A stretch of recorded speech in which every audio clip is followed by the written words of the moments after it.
Parts of the Philippines on Christmas Day. At least 2 Philippine senators question a government plan to purchase a Chinese-made COVID-19 vaccine with a 50% efficacy rate. And the United Kingdom and the European Union finally reach a trade agreement after Britain leaves the group.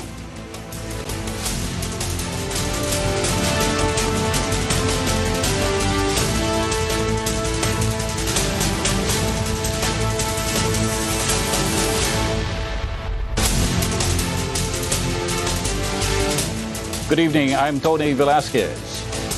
On our broadcast tonight, Christmas Day in the Philippines literally got off to a shaky start as 2 strong earthquakes rocked parts of Luzon and Mindanao. The quakes briefly interrupted holiday celebrations but caused only minor damage. Ara Perez has tonight's top story. This was what residents of the Philippine province of Batangas woke up to Christmas morning as a magnitude 6.3 rocked Calatagan. The house of this resident in Mabini, Batangas already has cracks from previous earthquakes. She grew anxious as the quake shook their home. Nervous din at saka natakot kasi narinig kami sa taas ng aming bahay nung lumindol, kagigising lang kasi namin. Tapos biglang parang shinake yung aming bahay. While CCTV footage in this house showed lighting fixtures swaying. The quake was also felt in Bataan, triggering panic among some of the residents. In Olongapo City, water from this aquarium almost spilled. The tremor also shook the ceiling fan in San Fernando, Pampanga. The start of the Christmas Day Mass in St. Augustine Parish, Lubao, Pampanga was delayed, while the Mass at the Garden of Prayer, Subic, Zambales was halted due to the earthquake. In Metro Manila, the LRT2 suspended its operations for about 2 hours to check the integrity of structures. Kapag ganito po kalalim at ang magnitude ay mahigit magnitude 6, malayo po ang malapad po ang lugar na makakaramdam nito. So pwede pong Central Luzon, Mimaropa, aside from yung ibang sa Mindoro, sa Regions 4A, mararamdaman ito. Intensity 4 was the strongest, which was felt in Lemery and Malvar, Batangas, parts of Laguna, Rizal, and Metro Manila. There was no reported damage in the epicenter of the earthquake and in the province of Batangas. No untoward incident naman, sir, at the moment. Awa po ng Diyos, wala naman pong damages or any report of injury. Continuous po ang monitoring natin. Tinatawagan natin ang ating mga kasamahan sa barangay and yung pong ating mga council, BDRMC, ay patuloy po silang nagmamonitor sa mga iba nating mga infrastructure like yung ating school buildings kung meron bang mga naging damage. And so far ay wala naman po. In Lubang Occidental, Mindoro, walls of several homes collapsed. Lahat po mga lumang bahay po na yung mga patigas pa ng kanilang simento, kawayan, 8 pamilya po. Pero minor lang po naman yung na-damage. Talagang parang mabibiyak yung lupa. Talagang yumayanig. Sobrang lakas Kala ko matutunan. Meanwhile, a magnitude 5.2 earthquake jolted Sarangani, Davao Occidental. It was felt in varying intensities in Sarangani, Coronadal, and General Santos cities. FIVOC said the earthquakes in Batangas and Davao are not connected because they are far from each other. Hindi naman natin kailangan magpanik pag may mga ganitong klase. Kailangan may alam tayo, meron ba tayo naka-ready ng mga gamit just in case magkaroon ng na-check ba natin ang bahay natin kung maayos na ba ang pagkakagawa, alam ba natin yung lugar natin kung saan yung mga evacuation area. FIVOC has recorded about 24 aftershocks from the earthquake in Batangas. Ara Perez, ABS-CBN News.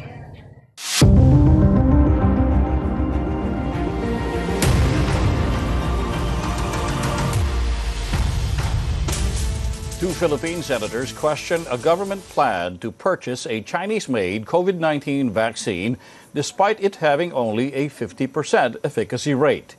Concerns over the vaccine were raised even as the Philippines Pandemic Task Force gets set to tackle the threat of a new strain of the novel coronavirus. Sherry Ann Torres reports. Bothered by reports about a newly discovered coronavirus strain in the United Kingdom, President Duterte cut short his Christmas break in Davao City and called for a meeting with COVID-19 interagency task force officials and infectious disease experts on Saturday. Inikilaan po ng ating presidente ang kanyang bakasyon itong Pasko at nagpatawag na isang espesyal na meeting ng ilang miyembro ng IATF bukas, 26 Disyembre, alas 6 ng gabi sa Malago Clubhouse sa Malacanang. Roque says part of the agenda is to determine if there is a need to extend the December 31 ban on the entry of travelers coming from the United Kingdom. The meeting comes as infections caused by the mutated virus have been recorded in Australia, Singapore, and Hong Kong.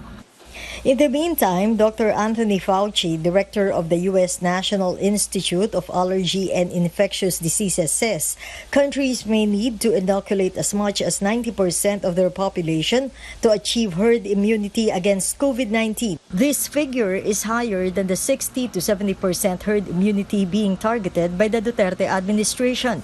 Health Secretary Francisco Duque, for his part, said the Philippines will abide by the WHO benchmark of 60 to 70% coverage to reach herd immunity, unless there is enough supply to cover the ideal 90%.